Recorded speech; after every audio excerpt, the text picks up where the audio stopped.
મિત્રો, ચોખા અને અડદની દાળની ઇડલી તો આપણે ઘણીવાર બનાવીએ જ છીએ, પણ કંઈક હેલ્ધી અને ફૂલ પ્રોટીનવાળું જમવાનું મન હોય તો ફણગાવેલા મગની ઇડલી બનાવી એકવાર જરૂરથી ટ્રાય કરજો.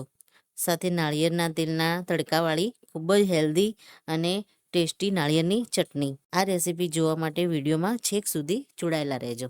નમસ્તે મિત્રો, સ્વાગત છે તમારું મારા આજના નવા વિડીયોમાં. મિત્રો, આજે આપણે બનાવીશું ફણગાવેલા મગ અને એમાં થોડી સોજી એડ કરી અને મસ્ત એવી આપણે ઇડલી બનાવીશું. તો મગને 2 થી 3 પાણીથી ધોઈ અને ઓવરનાઇટ પલાળી અને એને એક કપડામાં લપેટી અને કોઈ સેફ જગ્યાએ મૂકી દેવાના. થોડા થોડા અંકુર આપણે ફૂટી ગયા છે. આમાં મિક્સર જારમાં આપણે મગ એડ કરી દઈશું. જો જરૂર લાગે તો થોડું પાણી એડ કરવાનું. મગને પહેલાં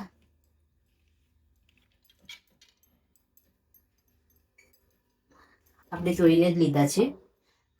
થોડી આપણે એની અંદર સૂજી એડ કરીશું.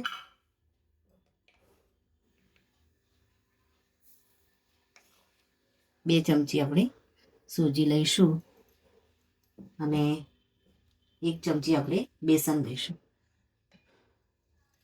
બધી જ વસ્તુને આપણે ઇડલીનું બેટર આપણે કેવું હોય છે એ રીતે પીસી લઈશું. મિત્રો, બેટર આપણે રેડી કરી દીધું છે. આમાં આપણે થોડી દહીં એડ કરી દઈશું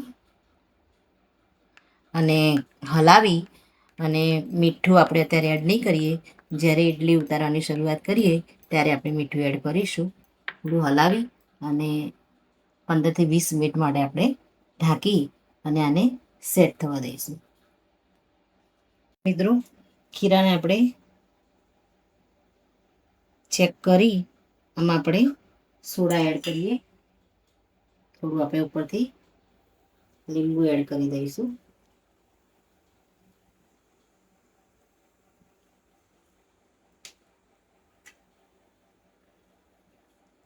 હવે આને બેટરને આપણે એક જ દિશામાં ચલાવી લઈએ.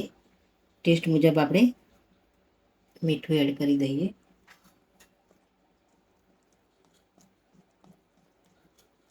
હવે ઇડલીના મોલ્ડમાં તેલ લગાવી અને આપણે ઇડલીને સ્ટીમ કરી લઈએ.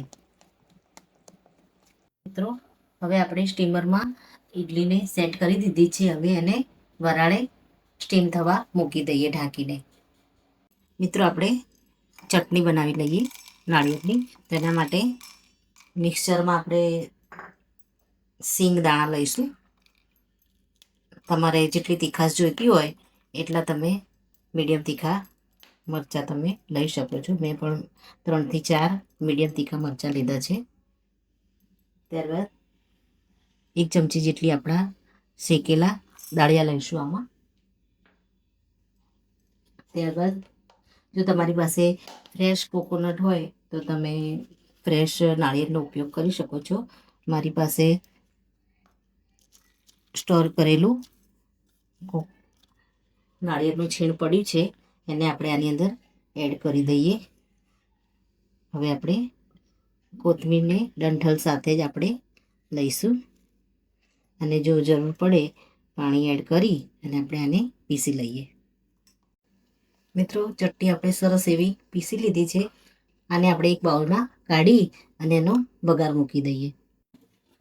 મિત્રો, ઇડલીને આપણે સરસ એવી સ્ટીમ કરી દીધી છે.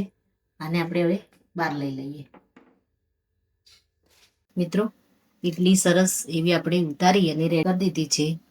આપણે ચટણીમાં થોડું મીઠું એડ કરી દઈશું.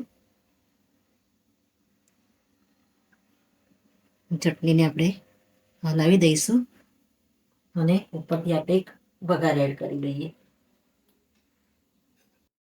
મિત્રો, આ ચટણીને આપણે ખાવાનું જે કોકોનટ ઓઇલ આવે છે એનાથી આપણે એનો વઘાર આની ઉપર એડ કરીશું.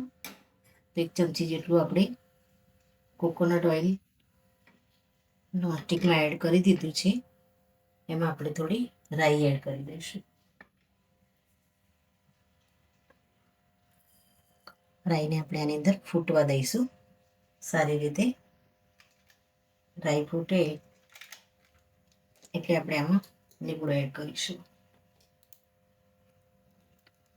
કોકોનટ ઓઇલ ખાવા માટે એકદમ ખૂબ જ ફાયદાકારક છે મિત્રો. તમે આ રીતે ચટણીના વઘારમાં એમાં તમે એડ કરશો તો એનો ટેસ્ટ પણ ખૂબ જ સારો આવે છે.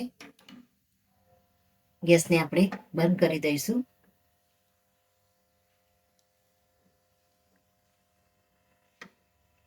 આમાં આપણે લીમડો એડ કરી દઈશું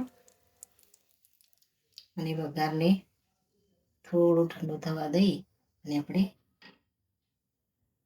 ચટણી પર એડ કરી દઈશું.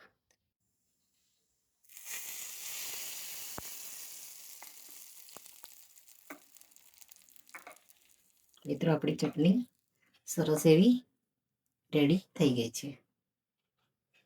મિત્રો રેડી છે આપણી મગની દાળની ઇડલી અને સાથે નાળિયેરની ચટણી. તમે પણ આ રીતે ઘરે જરૂરથી ટ્રાય કરો. ખાવામાં ખૂબ જ હેલ્ધી અને ટેસ્ટી છે.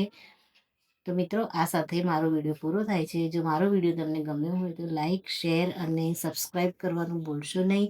અને કમેન્ટમાં જરૂરથી લખો કે મારી આ રેસીપી તમને કેવી લાગી. ફરી મળીએ નવા વિડીયો સાથે. ત્યાં સુધી આવજો. Thank you.